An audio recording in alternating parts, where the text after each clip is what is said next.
இன்றைக்கி பார்த்தீங்கன்னா 5:30 மணி ஆயிடுச்சு. நான் 5 மணிக்குள்ளே ஏற்றணும்னு நினச்சேன்.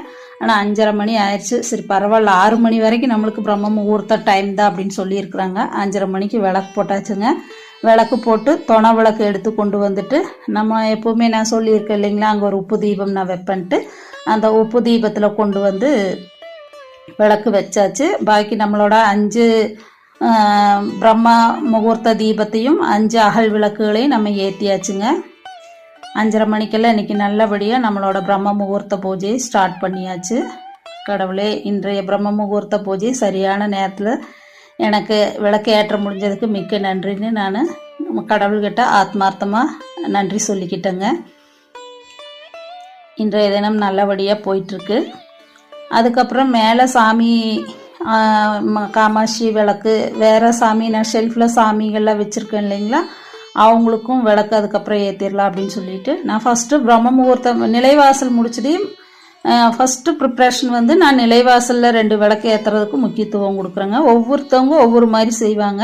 எனக்கு ஃபஸ்ட்டு நிலைவாசலில் 2 விளக்கு ஏற்றுனதுக்கப்புறம் அங்கேருந்து துணை விளக்கில் நம்ம ஒரு விளக்கு ஏற்றிட்டு வந்து வீட்டுக்குள்ளே லக்ஷ்மி தாயார்கிட்ட அந்த உப்பு தீபம் ஒன்று ஏற்றிட்டு, அதுக்கப்புறம் அந்த உப்பு தீபத்திலிருந்து நம்ம பிரம்ம முகூர்த்த விளக்குகள் 5 விளக்குகளையும் அகல் தீபத்தையும் நான் அந்த தீபோட சுடர்லேருந்து ஏற்றுறதாங்க எனக்கு பிடிச்சிருக்கு. அதுக்கு ஃபஸ்ட்டு இந்த 5 விளக்கும் 6 விளக்கு, வெளியில் 2 விளக்கு, இந்த விளக்குகளை எல்லாம் ஏற்றுனதுக்கு அப்புறம் தாங்க நான் மேலே என்னோட ஷெல்ஃபில் இருக்கிற சாமிகளுக்கெல்லாம் நான் ஏற்றுறேன். ஒவ்வொருத்தவங்க மேலே இருக்கிற குலதெய்வம் அவங்களுக்கெல்லாம் ஏற்றி முடிச்சுட்டு தான் கீழே ஏற்றுவாங்க. ஆனால் நானும் இப்படி தான் நான் பண்ணிகிட்ருக்குறேங்க. எனக்கு இப்படி பண்ணுறதுக்கு எனக்கு மனசு பிடிச்சிருக்கு.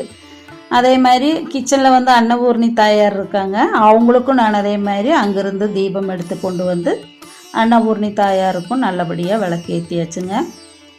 அன்னபூர்ணிக்கு விளக்கேற்றினாலே கிச்சனில் ஒரு பிரகாசமாக அழகாக மனசுக்கு ரொம்ப நிறைவாக சந்தோஷமாக இருக்குங்க. அதுக்கப்புறம் விளக்கு எல்லா பக்கம் நம்ம ஏற்றியாச்சு. இனி நம்ம வந்து தீப தூபம் தான் காட்டணும், ஊதுபத்தி காட்டணும்.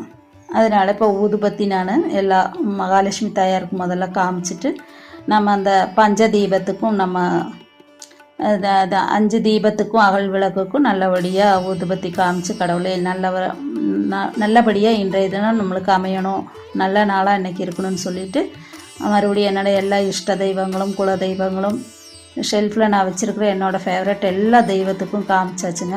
காமிச்சதுக்கப்புறம் அன்னபூர்ணி தாயாருக்கும் வந்து தீபம் தூபம் காமிச்சாச்சு. ஊதுபத்தி அன்னபூர்ணி தாயாருக்கும் காமிச்சிட்டு என்னோடய உப்பு ஜாடி இருக்குது இல்லைங்களா, அதுக்கும் நான் எப்போவுமே காட்டுவேன். அப்படி உப்பு ஜாடிக்கும்